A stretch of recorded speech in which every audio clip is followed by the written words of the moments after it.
Hey, what's going on, YouTube? Jaeger the Viking here, bringing you some NBA 2K13 Michael Jordan Create a Legend, and there are two storylines to this series. The main one being, how would Michael Jordan compete, in this current era? I imagine he would do exceptionally well, but would he still be the greatest of all time in this current era?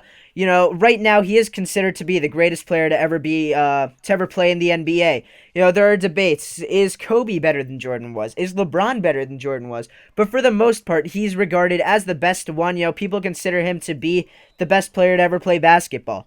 Then the second storyline here is, the Bobcats.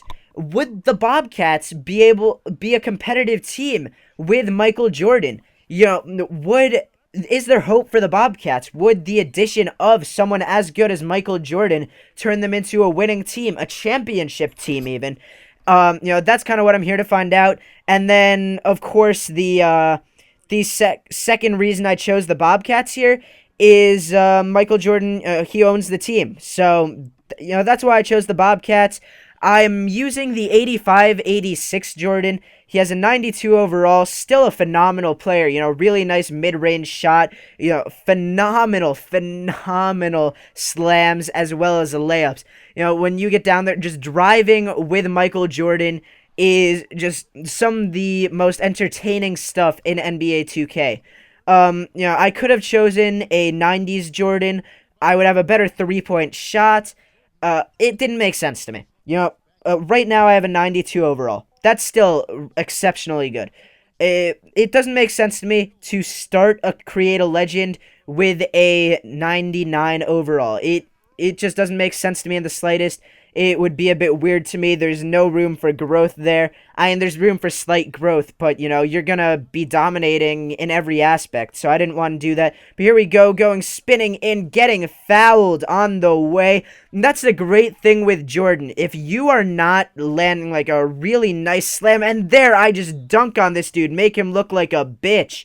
But, if you're not jamming it down or having a successful layup, you are still most likely getting fouled with Jordan. Driving with Jordan is just, it's a great way to play. You end up always getting fouled or scoring. It is rare that you get D'd up well, so you miss. Tyrese Thomas calling for the ball. I give it to him, and he jams it down. Really nice jam right here. Just a solid player. Tyrese Thomas and I think we're definitely going to have a good thing going. Brandon Haywood, too. He's not quite as good as Tyrese Thomas for scoring, but, ooh, nice moves right there. You saw me spinning one way, spinning back, and then jamming it down. But, yeah, Tyrese Thomas, he's got a nice mid-range jumper. He's pretty good in the post, and no one's in the lane this time. They've seen me abusing their teammates, so now I just drive in there uncontested and jam it down. But yeah, Tyrese Thomas, he's just a good scorer, so you're going to see me passing it to him a lot. And, that's one thing I was doing a lot in this game. I was trying to make sure I did a lot of scoring on my end, but also trying to pass it a good amount. I know there's potential. All these players can do, something. They all have the ability to score, The thing that kind of annoys me is we don't really have, like, a solid three-shooter on the Bobcats. We've got guys who are exceptional down low. There went for the jam and just got rim stuffed. But yeah, we've got a bunch of players who have decent mid-range shots as well as, a really good presence down low. Even Kemba.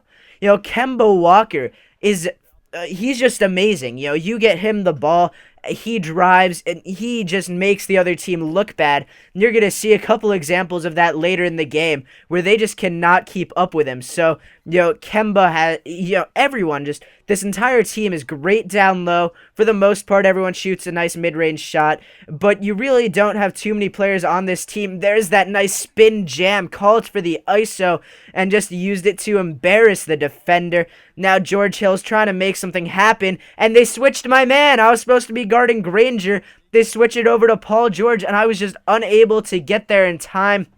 And that's really unfortunate when that happens. Really frustrates me. Nice underhand layup right there. But yeah, I think the Bobcats, it would be a lot nicer if we had, an established three-shooter, so I knew who to dish it out to. It actually happens quite often where I end up dishing it out to my teammates. Here I go baseline and just jam it down. But, I'll pass it to my teammates, and they hesitate to shoot the three. Kemba shot 1 3 in this game. Aside from that, unless it happened when I was on the bench, we really didn't make any threes. That was 1 3, and then I shoot one shot on my own. I know this Jordan doesn't have a nice three ball, but I tried it out. I'm definitely going to work on my 3-point shot. That's really all I need to be the best offensive player in the game. With the amazing driving that I already have, and the solid mid-range shot here drains it right in my face. And we've been trailing by a lot this entire game. Now in the fourth quarter, I decided I need to start being smart with it. I call for an ISO. They gave me the center of the court. I'm not a huge fan of those ISOs, so instead I just dish it to Tyrus Thomas. When I call an ISO, I usually like to be able to go down the side. I like to have them all clear to just like the other half of the court, and that's not what happened. There I heave it down court for Kemba to shoot a nice mid-range shot, and we're starting to catch up. We're starting to pick up some ground, I believe that's the saying. We're starting to just do a little bit better in this one. But here that gives Granger some space, and Granger's going to make that shot. That's something we really struggled with, guarding the 3-point shot in this game. Guarding Granger even. I mean, look at that, 25 points, 10 for 16. He was doing a great job. There's a bounce pass, not the prettiest looking pass, but got the job done as Brandon Hayward is able to corral it and lays it up. So, George Hill dribbling it down right now, and they're up 9, is it? Yeah, 9. So they don't really have to make anything happen. We've got to focus on playing good defense, and right there, just people in my way. They managed to get one of their players in my way. It wasn't an intentional screen, but unfortunately missing the layup right there, and Gerald Green is just going to go down and embarrass my team with a sick jam right there. But, here, I'm really just trying to be smart about this. Don't want to do anything too aggressive. And I get the ball to Haywood, who manages to jam it down.